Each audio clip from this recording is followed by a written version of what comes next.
ॐ शुक्लाम्बरधरं विष्णुं शशिवर्णं चतुर्भुजं प्रसन्नवदनं ध्यायेत् सर्वविघ्नोपशान्तये सरस्वती नमस्तुभ्यं वरदे कामरूपिणी विद्यारम्भं करिष्यामि सिद्धिर्भवतु मे सदा गुरुर्ब्रह्मा गुरुर्विष्णु गुरुर्देवो महेश्वरः गुरुः साक्षात् परब्रह्म तस्मै श्रीगुरवे नमः. Okay, so last time we had seen till Avyangaha. Today we continue from Vedangaha. If you remember the words, Sarvaga Sarva Vedbhanur Vishwakseno Janardanaha Vedo Veda Vidavyango Vedango. We have to start from Vedango. Vedango Veda Vidkavihi. So if you see, all the names that are there are with relation to the Vedas, knowledge of the Vedas. Now next is Vedangaha. Vedaha yasya angaha vedangaha. Vedaha angabhutaha yasya saha vedangaha, meaning the one to whom the Vedas are the limbs of the body. This reference also comes in the Purusha Sukta. From the Vedas, in the Purusha Sukta also you have this reference. Sahasrashirsha Purushaha Sahasrakshas Sahasrapad. The first line itself signifies this. Okay, now let's look at the story behind this. Now, once this story relates to the Gajendra Moksha episode. So when Gajendra the elephant cries out to the Lord, saying that you save me, when its feet was caught by the crocodile, at that time Gajendra cries out. And finally, now first Gajendra puts a lot of efforts to save himself from the claws of the crocodile, but unfortunately it could not do. So ultimately Sharanagati, it prays to the Lord. At that time the Lord is in Vaikuntha. He tells Garuda, come, let us go. One of my devotees is calling me, I have to go to save him from the crocodile. Garuda also is always ready. Garuda is his Vahana. And if you would have ever seen the Gajendra Moksha episode, you will know that the Lord sits on the back of Garuda, you have the elephant crying down, and then he comes from the sky. So same way Garuda also is ready. Vishnu sits on the back of Garuda and both of them they set out. It seems that now Garuda is a Vahana. In general, if you see eagles and vultures, they are quite fast. They can fly very high and so on. So they are very fast. The speed is very, it's very high. But still, Vishnu, it seems that there he felt that the speed of Garuda was not enough. He was going quite slow. He continuously keeps telling Garuda, increase your speed, we have to reach fast, I have to save my devotee and so on. Garuda is trying to increase his speed, but there is a certain limit, right? Beyond that, even Garuda cannot go. So it seems that ultimately at one point what happens is, Vishnu, he lifts Garuda, he tells you stop, I will go about, I will lift you on my back and go. It seems that Vishnu keeps going so fast, and at one point his own Vahana Garuda, he lifts him and keeps him on his back. So this was the amount of speed that was there. So that is Vishnu, he wanted to save, the Lord wanted to save his devotee. He did not know how to react, and at one point it so happened that the Lord himself lifted his own Vahana Garuda and kept him on his back. This is the amount of karuna that the Lord has. And both of them, they finally reach the place where Gajendra is crying, and ultimately they save Gajendra. Gajendra is very happy. We have Gajendra Stuti, Srimad Bhagavatam, Gajendra Moksham, Narayanyam and so on. So Gajendra sings a lot of praise to Lord Vishnu, and ultimately Gajendra is saved and the crocodile also goes away. Now here Gajendra has a few questions. He asks the Lord that, I saw you when you were coming. You yourself, you also told me, I saw you that Garuda was also coming at top speed, and at one point it so happened that because Garuda could not increase his speed anymore, you kept him on your own back. So what is the logic behind this? Very simple thing, you could have left behind Garuda and come, right? Now say for example, if you are going somewhere, you would have seen some people, they carry their cycle and move about, right? They don't ride the cycle, times they just walk along with the cycle. But say for example, you have to go somewhere in a hurry or so, we won't take the cycle or we won't take anything, right? We'll go hurriedly. Say no, leave all that, come fast, we say. So same logic you could have also applied here. You could have left behind Garuda. Garuda is not needed here. You are only going to come and save me. So instead of carrying Garuda on his back, why did you have to even bring along Garuda? So this is what Gajendra asks the Lord. The Lord gives a very beautiful answer here. He says that this Garuda here, he is not just a normal Pakshi. He is not just a normal bird. He is Veda Swarupaha. His entire body represents the Vedas. That is Vedangaha when we say. And all the Chandas are his body parts and so on. So very auspicious bird. Without him, nothing can be done. So he was doing his duty properly, but here what he's actually, his speed is very high. But then in this context, because I wanted to come and save you, even though his speed was very good, I felt that he was going slow. So therefore, I could not leave him behind. So Garuda was listening to all this, and he says that listening his own praise from the mouth of the Lord made him, a bit shy kind of, and he said that all this is because of the Lord only. He has only given me the power of Vedangaha, the Vedas are my limbs and so on. So nothing is mine because of the God's grace and this way. So like this, Garuda also gives an answer back, and Gajendra is ultimately saved. So Garuda there tells Gajendra that though Vishnu here, though the Lord is telling that the chandas and so on are my body parts, the Lord himself is Vedangaha or Vedaswarupaha. The Vedas themselves are the limbs of the Lord. So therefore, this is how the name comes as Vedangaha. So right from the feet till the head, all the body parts which are the form of the Vedas only, that is nothing but Vedangaha, which is another name for Lord Vishnu. So basically here Garuda, he tells Gajendra that why does he tell us that I cannot leave Garuda behind, he is Veda Swarupaha and so on, but why he hurriedly came to save his devotees, that shows the greatness of the Lord. And at the same time, the Lord wishes to give credit to others. He wants to show others great. Here also he says, no, Garuda is Veda Swarupaha, I cannot leave him behind, he is very great and so on. So this is one quality of the Lord which is not there even in other creatures. Like say for example, human beings. Praising someone becomes very difficult. We might do it once, again and again we will not do. You'll always think twice, right? Whereas telling something evil or picking out mistakes or wrong points in someone is always easy. You did this, you did wrong, it's very easy. But telling someone, oh, what you did is excellent, or what you are doing is very good, or appreciating others, that becomes very, very difficult. Still we might do it once, not more than that. So the Lord tries to show this. Garuda explains the significance. And it seems that Gajendra also, when the Lord was fighting with the crocodile in order to free Gajendra, it seems that the Lord did not want Gajendra to be in water. So it seems that the Lord lifted Gajendra in his one hand, and with the other hand he fought with the crocodile. These are all side story references that are told. So this was amount of karuna that the Lord had. So Vedangaha, wherein Garuda says that to save his devotees, God can go to any extent. At the same time, he also gives the credit. He shows that his devotees are great, but whatever we are is because of the Lord only. Vedangaha. He himself is Veda Swarupaha. His limbs represent the Vedas. His body itself is Veda Swarupam, are the Vedas. It's just that he gives credit to other devotees. This is, so we also, if we chant this Nama, Vedangaya Namaha, it represents the knowledge of the Vedas. We are also blessed with the knowledge of the Vedas. And also, it develops a lot of devotion and karuna. Just as the Lord has karuna towards his devotees, we devotees also develop karuna towards the Lord. Okay, next Nama. Vedavit. Now in this verse itself, we have already seen the Nama Vedavit. If you just remember. Sarvaga Sarva Vidbhanur Vishvakseno Janardanaha Vedo Veda Vidavyango Vedango Vedavit Kavihi. This verse Vedavit comes. See, sixth Nama is also Vedavit. Vedavit Avyangaha. So two times the same Nama is coming, but the meaning is different. Meaning and the context story differs. Okay. So here, previously when we had seen Vedavita, one who knows the meanings of the Vedas, that is Vedavita. Here let us see what it is. The one who contemplates, that is one who thinks upon the Vedas, one who meditates upon the Vedas, that is Vedavita. Somewhat similar, not very different also. So here, Vedan Vinte Vicharyati Tiva Vedavit. One who is continuously meditating or thinking, contemplating upon the Vedas, that is Vedavit. For this again there is a very beautiful story. Now, and it so happens that this story comes from the Ramayana reference. Now amongst the Tamil literature that is there, you have got a lot of acharyas, a lot of gurus.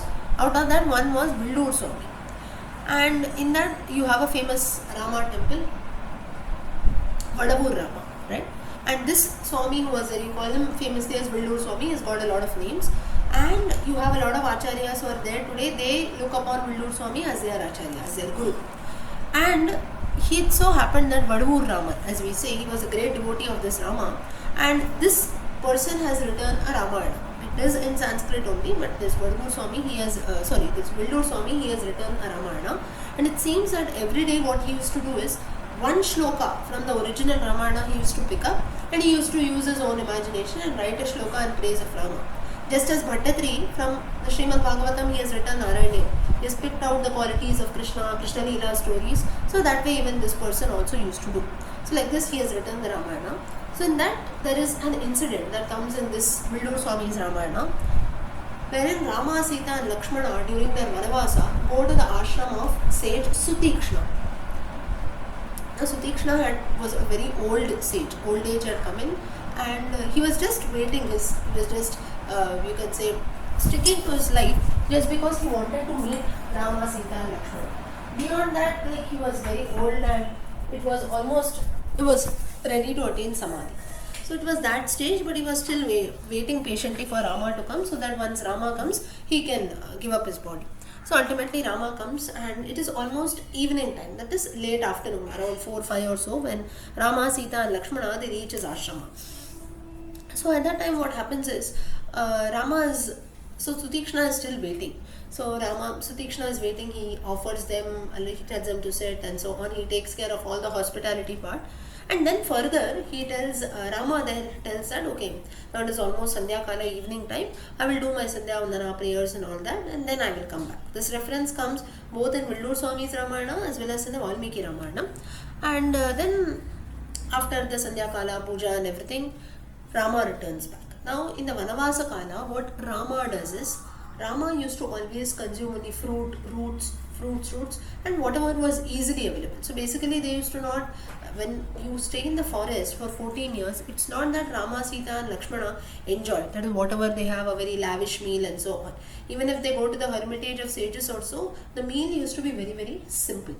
So Rama wanted to have a very simple meal. So it seems that Sutikshna had done arrangements for all that.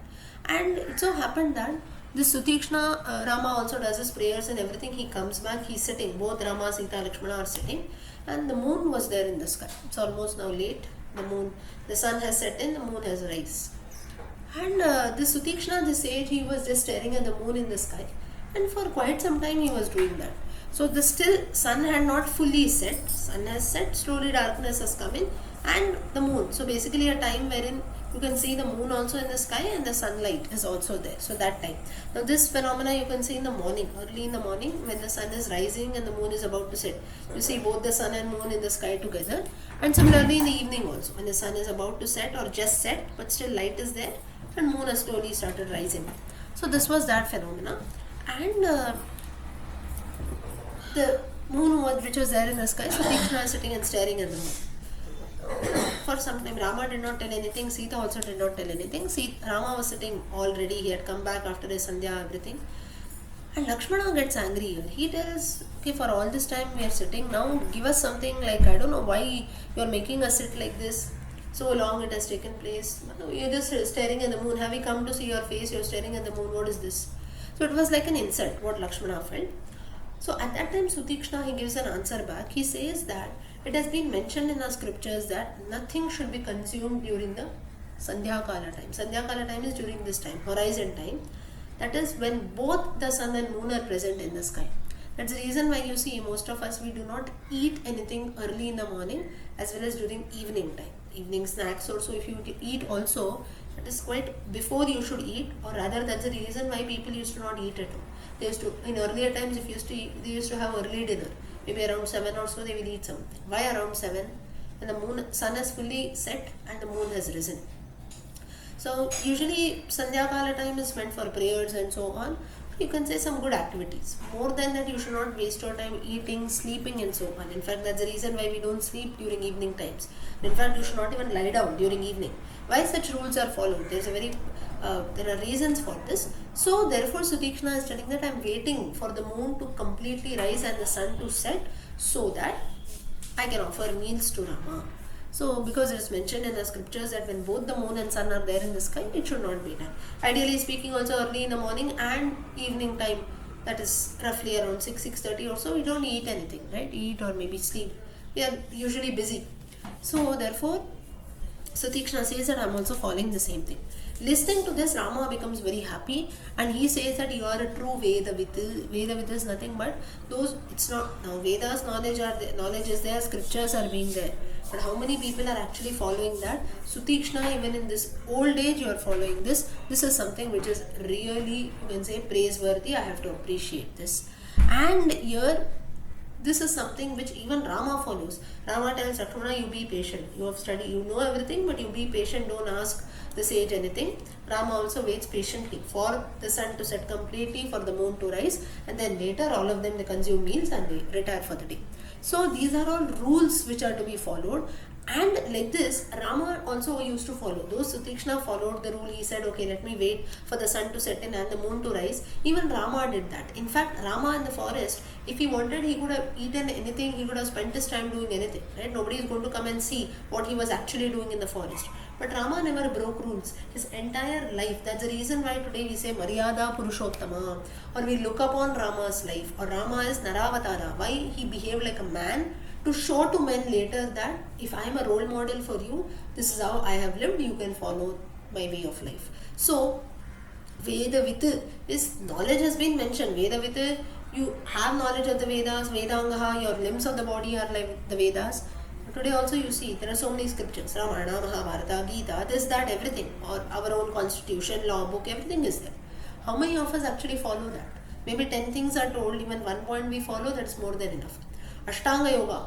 Ashtanga Yoga, 8 different points. Yama, Niyama, Asana, Pratyaya, Pranahara, Pratyahara and so on.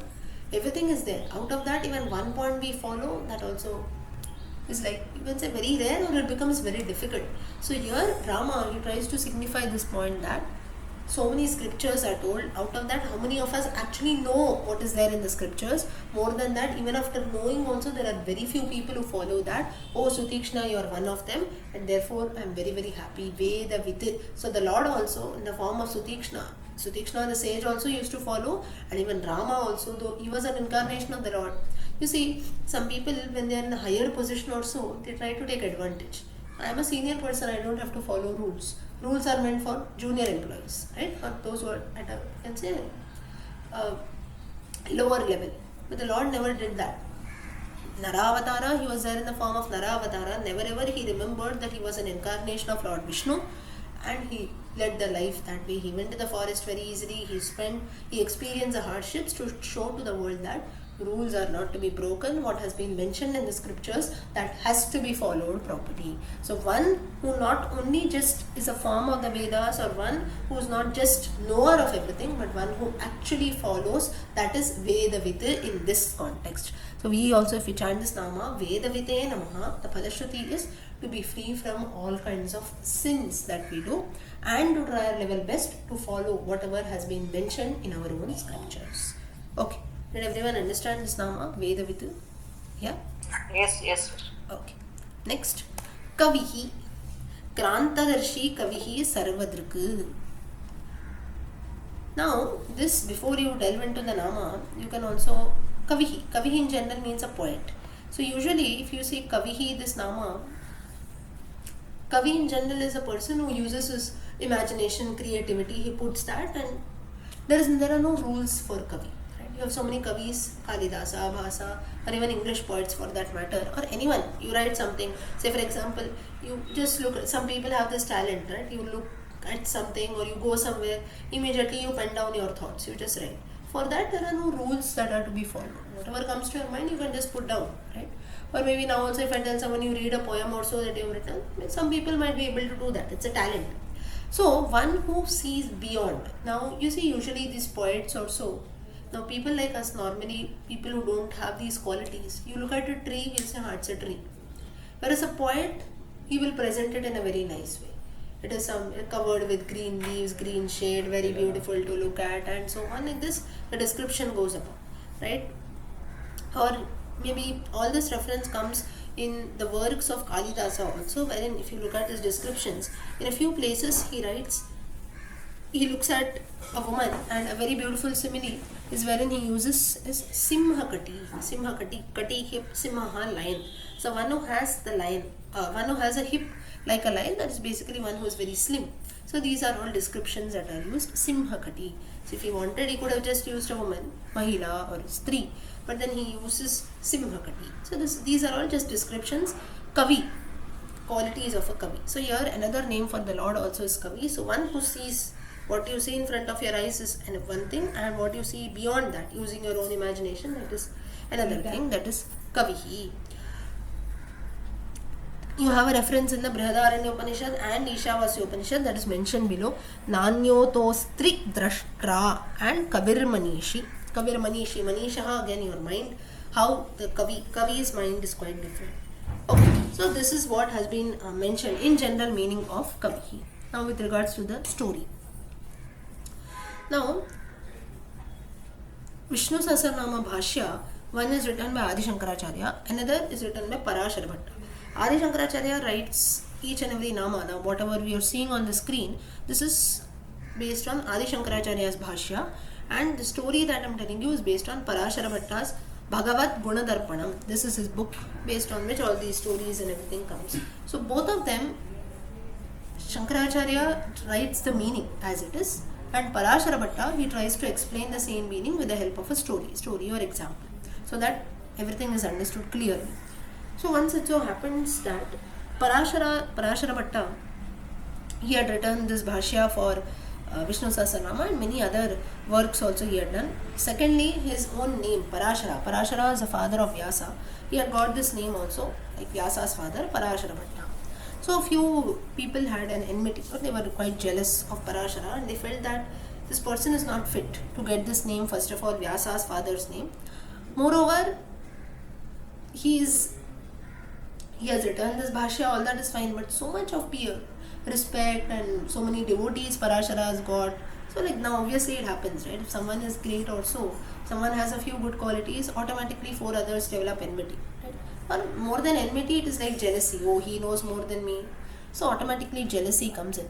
So like this, there was a certain Pandita who was very jealous of Parashara Bhatta, and like, what is this? He's not that great that he can have the name of even Vyasa's father. Or okay, he has written a Bhashya, Vishnu Sahasranama Bhashya, what is so great, even I can do that. So that way he had a lot of jealousy. And what he did was, he called upon Parashara and he said that, I want to test you. Parashara said that, why should you test me? You do your work, you be happy in what you do. I am happy in what I am doing, we need not test each other. And the person said, no, you cannot just say all this and run away. I really want to test you. So therefore you come tomorrow, I will plan something, and whatever test I give you, if you pass in that, I will agree that you are truly great, and this name that is given to you of Vyasa's father, Parashara, that is also fit for you, and your book Bhagavat Gunadarpanam also, I will accept that you have really put in efforts. Now we have seen, right, so many stories. You see the efforts that Parashara has put in, it's not very easy. So I will really accept that. This is what the Pandita says. Parashara was in no mood to compete, but still the next day again the Pandit comes in, and what he brings is, he puts a snake inside a pot and he covers the pot fully. Parashara doesn't know what is there inside the pot. And then this Pandita, he asks Parashara, you say that you know everything, you are very great, you have divine powers, this, that. Now you tell me what is there inside this pot. Pot was fully sealed. Parashara did not know what is inside. And Parashara makes a random guess that there is an umbrella inside the pot. He says umbrella, Chhatram. The Pandita asks, what umbrella? How can an umbrella fit inside a pot? Nonsense. Here only you are out. Parashara tells that you open the pot and see for yourself, you will get an answer. Now, Parashara was telling with a lot of confidence. Now the Pandita himself, he started doubting. Himself. And now he felt, okay, what should I do? Let me just open really and see what is there inside. When he opened, he saw the snake only. And the Pandita asked, it's just a snake, how can you say it's an umbrella? Parashara gives a beautiful explanation. He says that the snake is nothing but Adishesha. On Adishesha, Lord Vishnu sleeps in. Adishesha's hoots are like an umbrella which covers Lord Vishnu. So therefore I said it's an umbrella. Kavi, the Pandita said that, oh, you are really smart. Therefore I cannot test you at all. Now, why Parashara gave this answer? What? Parashara is an avatara of Ranganatha. Is a Ranganatha avatara, and the same Parashara. Therefore, Ranganatha he is associated with Lord Vishnu's avatars, Lord Vishnu's devotees, and so on. That is why he could look upon this snake as Adishesha. And here again, there is a very beautiful explanation wherein it's just as we say, it's just how you look, right? How you look at things, it's just how our outlook matters. So, say for example, you have something is happening, like for example, Vishnu Sahasranama. You've got a chance to listen, or you've got a chance to listen to the stories of Vishnu Sahasranama, then some people will take it as a blessing. Some will take it on, so many things are happening about, I will take a chance sometime later, it's just a normal thing. Or say for example, it can be anything. Or you have the famous fill a glass with water, right? Is it half full, half empty? It's just how we look at things. So if you are happy, whatever happens in life, you take it in a good way, you become happy. If you take it maybe in a negative way also, you will always be sad, right? So here now looking at that snake, it was just a snake, but the way of looking matters. Parashara looked at it with a divine perspective. He says no, this is Adishesha only, whereas the person Pandita who was there, he says it's just a normal snake. So later he realized that this itself shows that Parashara is truly great because I lack these qualities in me. And further there's an explanation why the Lord has got the name Kavihi is because what all of us we can see. Human beings, you see something in front of you, we are happy. You show me the proof, you show me the evidence. Only if I see it with my eyes, I will believe. The Lord does not do that. Even though he is not present, even though we cannot see him, still he is there always to guide us, right? Even though you don't show bhakti towards him, even though you are not devoted towards him, still the Lord comes and guides. This is what is the faith and belief that we have. So one who can see what we are not able to see, one who can hear what we are not able to hear, one who can do what we are not able to do, that is the Lord. That is Kavihi, wherein now just as the qualities of a poet, wherein you cannot see something. Okay, so something is not there in paper. Say for example, there is a poem on a tree or so. Normally you look at a tree, it will be green in color, its bark will be brown, that's it. Whereas a poet will make a very beautiful poem around it, its leaves are swaying like this in the air, it looks like this, any poem that you read. And then at that time imagination starts, wherein even looking at a normal tree we find, oh, so beautifully it has been explained, right? So these are the qualities of the Lord. Kavihi, when we say, the Lord protects all his devotees, not in a way wherein something is very evident or you have proofs or it will be written on paper. It's not like that. It's beyond our imagination. That's the reason why we can experience the God, right? Through our own experiences. We can experience the Lord in many ways. It's not that every time we are able to see the Lord. That's the reason for so many it's not that we cannot see God. We have still not developed those abilities. We have devotees like Prahlada, Dhruva and so on who have actually seen the Lord. But their amount of bhakti, you cannot match it, you cannot even imagine with all of us. So that is the reason we cannot see the Lord physically with our eyes. But still surely there can be no one here at least, of course those who believe, who says that no, I don't have any experiences with the Lord. We have surely experienced, right? That experience is nothing but Kavihi. So though you cannot see, you have surely experienced. So the Lord is also that way, wherein whatever you can see, you cannot see your efforts, but the Lord surely comes and sees our efforts. Oh, this devotee of mine is putting in some efforts, I will surely appreciate that and take him forward. So this is Kavihi. That which you cannot see but the Lord sees, that which you cannot hear but the Lord hears, that which you cannot do but the Lord does. Something beyond normal human nature, that is nothing but Kavihi. Kavaye Namaha. If this Nama is chanted, all kinds of illnesses will go away, because the things that are beyond our perception, that also the Lord can see and bless us. Beyond our sight, what is there, that the Lord appreciates. Therefore illnesses are freed when we chant this Nama, Kavaye Namaha. Okay, did everyone understand this Nama? Yes? Yes. Okay, next. Then this verse it is done, so 133 Namas are done. Next. लोकाध्यक्षः सुराध्यक्षो धर्माध्यक्षः कृताकृतः चतुरात्मा चतुर्व्यूहश्चतुर्दंष्ट्रश्चतुर्भुजः. लोकाध्यक्षः. Now, for this you look at the definition. लोकान् अध्यक्षतीति लोकाध्यक्षः सर्वेषां लोकानां प्राधान्येन उपद्रष्टा.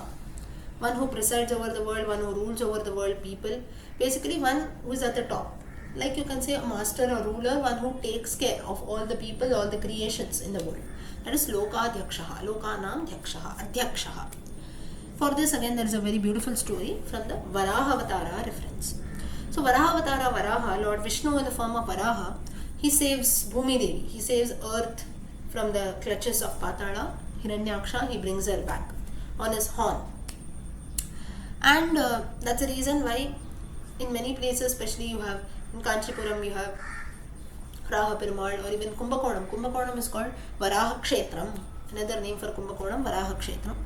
And like this you have Adi Varaha, so many Varahas are there, right? Or even Ativaradar that we call. So like this there are different temples in praise of Lord Varaha, and there wherever you go to a Varaha temple you will always find Bhumi Devi beside, sitting on the lap of Varaha. So Bhumi Devi now, she is the mother of the entire world and she is the one who is sustaining all of us.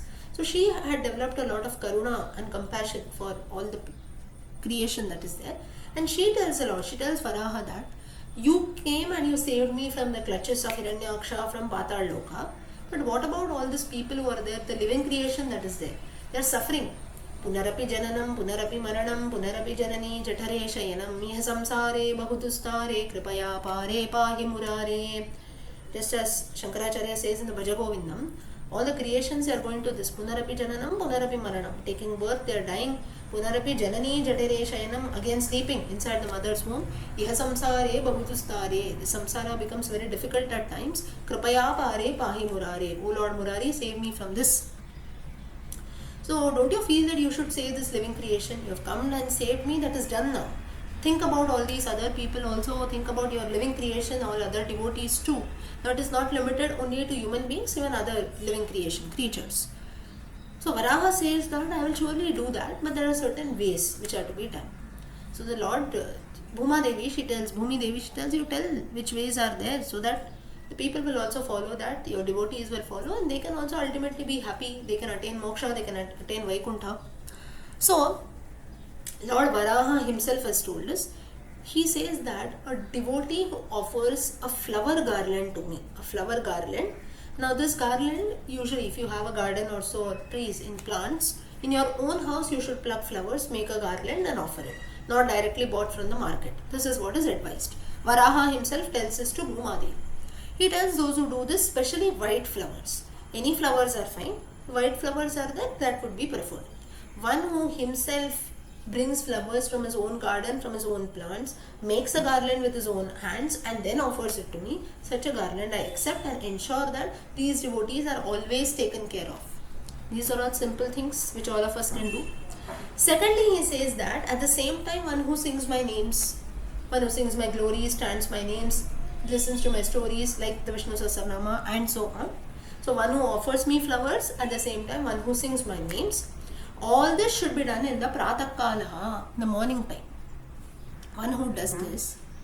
And at the same time, all this should be done when a person is young and healthy, not post-retirement. This Lord Varaha himself tells. That's the reason why we have people who tell us that don't start anything post-retirement, you do it early in life. Because later in life, as you get old, you never know what will happen. You never even know whether you will be alive. And then you have a lot of health problems coming in. Physical condition should always be good. Right? Why this Varaha mentions? First three conditions still you can accept, right?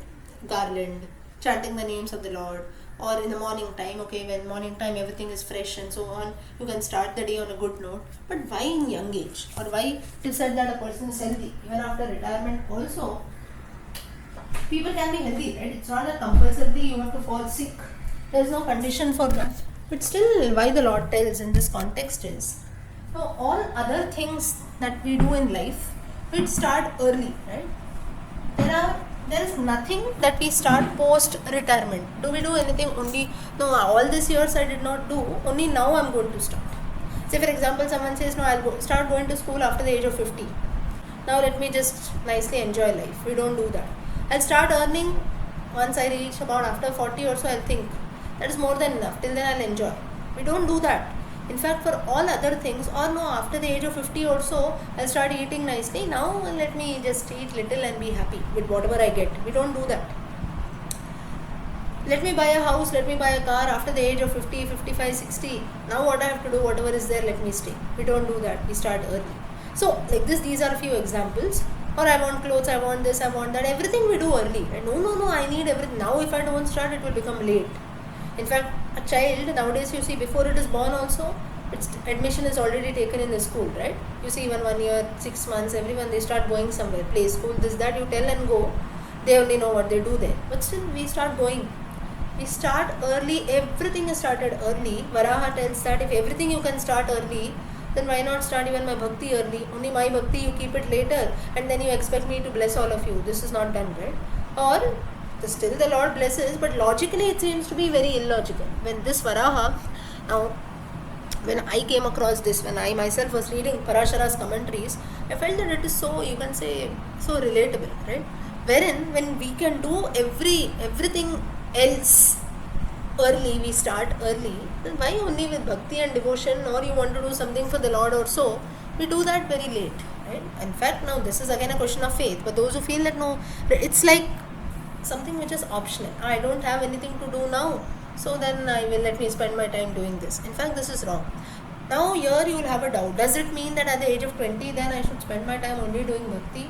You need not do that. Nobody told you to give up everything. Even post-retirement also, nobody tells you that the whole day you just have to do puja, chanting, this and that. To enjoy your life, do all other things. But the only thing is, at that time, you can devote more time because other responsibilities are less. Maybe at a younger age, you can start. Time devotion can be little less. That is there. Maybe post-retirement also, when you don't have other things to do much, at that time maybe you can dedicate about half a day or so, or you can participate in different things. Maybe in your young age, time might be less, but then no, I will start later, I don't know anything. And for this, I'll give you a very practical reason also. When, now all of us at least, we are blessed, we know what things are there around about our own. It's not just only for the sake of religion, spirituality, bhakti or so, but it is very proudly that we don't know anything about our own culture. That's what we do, right? And then at the age of 60, we are churning out what is there. Oh, is Ramayana also part of this? Okay, I never knew about it. Mahabharata, okay. What will you teach your children? When will you teach your children? And then at the age of 60, we sit and cry saying that no, my child doesn't do anything. You never told them from a young age, how will the child do now, right? So, therefore, knowing things early also matters, because if we start early, later in life it becomes a habit. Just as for all of us, you started going to school early, say for example at the age of 2, 3, whatever it is. By the age of 5, initially the child cries because for it the school is new. But then slowly after a year or two, it becomes used to it. One day it doesn't go to school, it will cry then. It becomes a habit, right? Okay, for the next 10, 15 years now, I have to go to school, I have to go to college, I have to study. Then initially it gets a habit, okay, next maybe I have to take a job or something. For that I have to put in efforts. I have to earn money for my own sustenance. So things become a part of our life. We get used to that. How do we get used to? Because we started early. To tell a child, okay, now at the age of 20 or so, you have to go to school today, the child will never go to school. Because it's not used to. First 20 years it has enjoyed. Eat and sleep and slept. No. Eat, drink, sleep, repeat. So this never happens. Only for bhakti, why should we restrain this? Therefore, only if we start things early, it will make an impact even later in life. So that's the reason Varaha himself says that whatever you do it when you are healthy, because never later you know what will happen. And when you can do all other things earlier, only for bhakti, devotion, or doing something for the sake of the Lord, or to seek His karuna, you need not restrict that. We are not options, he says. Just as we use in our life, right? Nowadays, we should never be an option.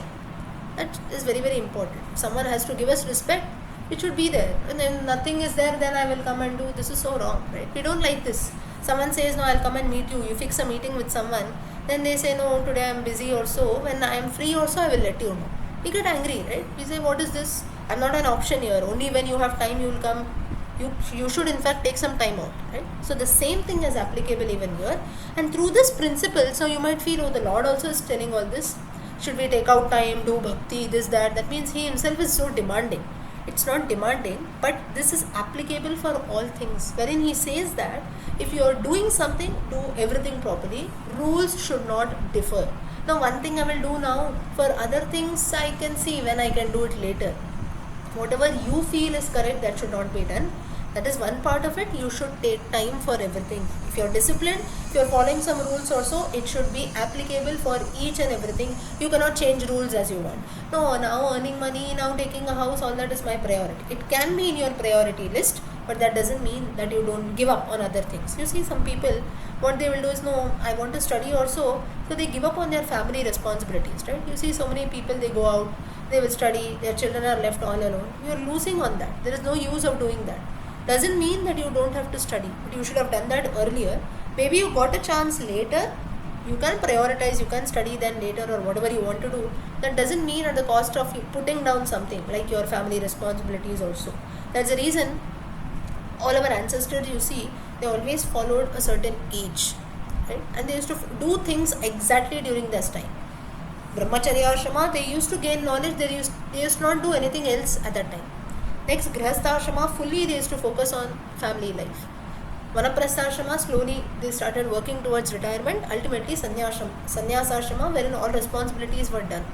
Today's times, what happens is we don't follow this properly, and then we sit and argue because we are not able to fulfill all our responsibilities. So therefore, Varaha, coming back, Varaha tells that whatever you have to do when you are healthy, because nothing is promised tomorrow, what will happen you never know, and everything has to be started early.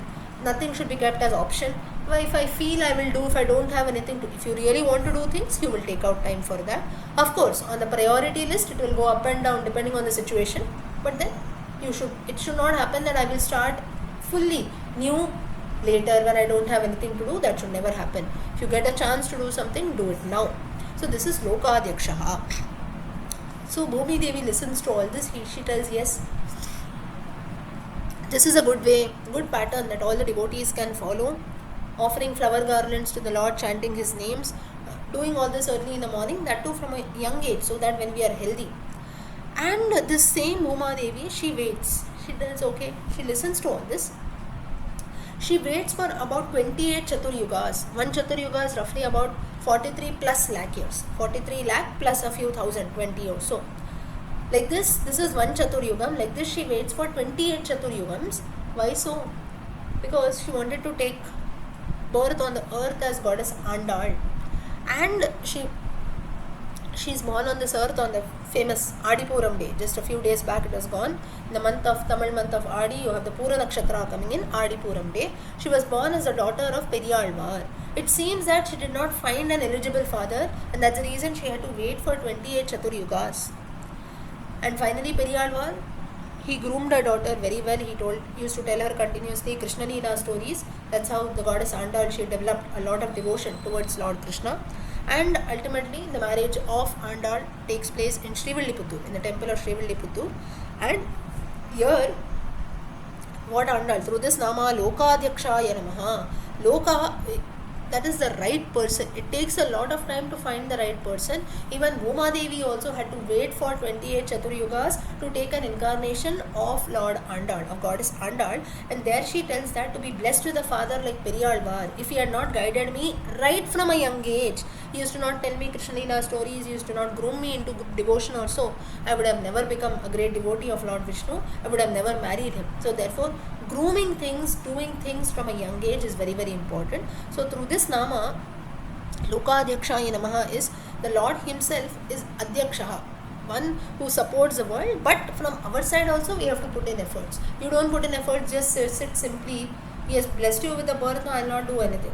This is again, as I repeat, it's not only limited to religion or bhakti. Whatever you do in life, no, I'll see what happens, I'll just sit, I'll wait for things to change. Nothing will change. The world is moving about, world is changing, you have to sit where you are. You don't put in efforts. Lord, the goddess herself had to put in efforts. She had to wait for 28 Chaturyugams, only then she could take the right birth. She was blessed with a father like Periyalvar. So it takes a lot of efforts. So like, it's a lesson for all of us. Only if we put in efforts, be it for bhakti or be it for whatever you do in life, if you don't put in efforts, things are never going to happen. The Lord is never going to come and bless us. But yes, you put in even 10%, the Lord surely comes and blesses. Just as Varaha comes and saves Bhuma Devi, she also ultimately waits patiently for 28 Chaturyugams. Ultimately, she is born as Andal. She develops a lot of devotion to Lord Krishna. She marries him ultimately, and thus the right person she finds. So to meet with the right people and for the right things to happen, It takes time, we have to be patient, at the same time keep doing our everyday duties. So the nama is Lokadhyakshaya Namaha, and the Phalashruti is to be free from all kinds of confusion. That is, if you keep doing things at the right time, okay, today I'll do this, today I'll do that, tomorrow there is no place for tension or confusion at all. Today's targets we completed today, you don't have to. So basically to be free from delaying things, free from procrastination. If we do today's things I have to do today, I'll finish it today, it's done. Tomorrow you have new things to come in. Today's I postpone it to tomorrow, tomorrow's I postpone it to Monday. It just keeps going. Nothing happens. Ultimately we are confused and we are worried. So this is the nama Lokadhyakshaya Namaha. Okay, did everyone understand this nama? Yes? Yes, yes, sir. Okay. Next, Suradhyakshaha. Lokapaladi Suranam Adhyakshaha Suradhyakshaha. So one who protects the world, that is one thing. One who is also the protector of the gods like Indra, Vayu, Agni and so on. That is another nama. So let's look at that. Now this story comes from the Kenopanishad reference. So once there was a war between Devas and Asuras. Devas win. So now all the Devas, they are very proud of themselves. Vayu comes in. He says that I blew wind and that's how all the Asuras, they just got blown away. Varuna comes in. Varuna, he says, I splashed water everywhere. That's how all the Asuras, they drowned in that and they died. Agni comes there. He says, my fire swallowed many Asuras. That's how all of them got killed. Indra comes there. Indra says, what? I am the lord of the gods or so. Just by looking at me with my Vajrayudham and so on, all the Asuras just got frightened and they ran away. Lastly, like this, all the gods are telling about them. Lastly, a Yaksha, he comes there. Yaksha is a demigod. He comes there. And he was listening to all this. He brings a small blade of grass, Trinam as we call, and he keeps it there. He calls Vayu, he tells, come here. Now you were speaking that you blew all the Asuras, right? You blow this blade of grass and show. Vayu laughs loudly. He says, what? I have blown away Asuras, you are telling me to blow a blade of grass? I don't even have to put in efforts. Leaves and grass, they will just fly without me putting in any efforts. The Yaksha says, first you do, then you speak. Vayu tried his best, the blade of grass could not be moved. Next, Varuna, he calls Varuna, try to splash water, let it drown. How much ever water was put in, the blade of grass did not drown. Agni comes there. Even though he put fire, the blade of grass could not be burnt. Lastly, when Indra was about to come, at that time the Yaksha vanishes. Indra laughs loudly. He feels, just before I came only, Yaksha got frightened and he went away. So surely I am only the greatest. Vayu, Varuna, Agni, all of you are useless. At that time when Yaksha goes away, in the Simhavahana, you have the goddess Parvati, goddess Bhuma Devi, she comes there. And seeing her, all the gods, they bow down to her. And she asks, did you know what is behind all this? Who was this Yaksha and so on? So Indra was he was boasting about himself. At that time, Parvati tells her, don't be happy. This Yaksha was none other than Lord Vishnu himself. And why he came here in the form of the Yaksha was to tell all of you that at the right time when you had to fight with the Asuras, he was the one who gave you the Shakti. Vayu was given the Shakti to blow the wind. Therefore, he could kill the Asuras. Varuna could drown the Asuras. Agni could burn the Asuras. But now the same Vishnu did not give you power. That's the reason even this blade of grass could not be moved. So ultimately, whatever we do in life, now say for example, you compare it to all of your lives also. How much ever we decide that no, I want to listen to the Vishnu Sahasranama, maybe at 9 o'clock you don't feel like logging in, or you don't feel like getting up, you say no, so I will do something else. If that thought doesn't come to our mind, we never do that. Who gives that thought? The Lord himself has to give us the thought. Maybe in case of me also, while speaking all this, suddenly if I become blank, I feel no, maybe I have noted down something, whatever is there, I have a book with me, anything is there, but still, if I feel, if the right words don't come out my mouth at the right time, if I don't have Vak in my mouth, if I don't have the grace of the Lord, I cannot tell you, right? Now all of you will be wondering, maybe you will tell, where are you? And we are not able to listen to you. So maybe I can tell, no, maybe I'll revise something, I'm not able to speak, something I have to make up, right? Or I'll tell you what it is. So then, therefore, how much ever we decide, if we have to do things, if the grace of the Lord is not there, if He doesn't put in His powers, we'll never be able to do anything. The same thing, the goddess Bhuma Devi, goddess Parvati, she tells them. But then, so that's the reason why you could show your powers in front of the Asuras. Now all those powers were taken away, so therefore even a blade of grass could not be moved by you. So see your power. But now Indra is confused. He says, and why he ran away when I came then? Okay, all this you tell, even if I believe you, And I came in, why Vishnu ran away? He came in the form of Yaksha. He could see in my power also, right? Parvati tells that you are the king of gods, you are the ruler of the gods, and it is said that in front of your subordinates, in front of your juniors, the senior person should never be insulted. So, otherwise, they will never have respect towards you. If Vayu, Indra, Agni, Varuna, and so on, Vayu, Varuna, and Indra, Agni, they see their Lord Indra being insulted, they will never have respect. They'll say, oh, he is also equal to us only. He can also not move the blade of grass. Why should he be the ruler? They will lose respect for you. That is the reason Yaksha goes away from there. So these are all again life lessons for us. Now, not only for a senior, that's the reason we should never insult. Praise in public, insult in private. Same point has been told here. We should never ever insult someone. That too in front of 4 people, we should never show someone down. Right? You never know how the person will come back. And say for example, if you are a leader or so, it should never be done because the subordinates lose respect. So here also that is Suradhyakshaha. Suradhyakshaya Namaha. If this Nama is chanted, the Lord blesses Shakti or power to all. That is the Nama Suradhyakshaya Namaha. The ruler of gods, one who gives power even to the gods. Okay. Did everyone understand this Nama? Yes? Yes. Okay. Yes, continue. We will just look at one more. Dharmadhyaksha. It's quite related, small. Dharma dharmau sakshadikshate anurupam phalam datum tasma dharmadhyaksha. One who considers the merits and sins of people and then blesses them with phalam, that is dharmadhyaksha, as per the rules of dharma. For this, we have to go to the Ramayana reference, the incident of Vali. After Vali is put down by Rama, that time Vali, after Rama shoots the arrow, he falls down. That time Vali asks Rama, he tells, why did you shoot me from the back of a tree? There's so much of controversy, right?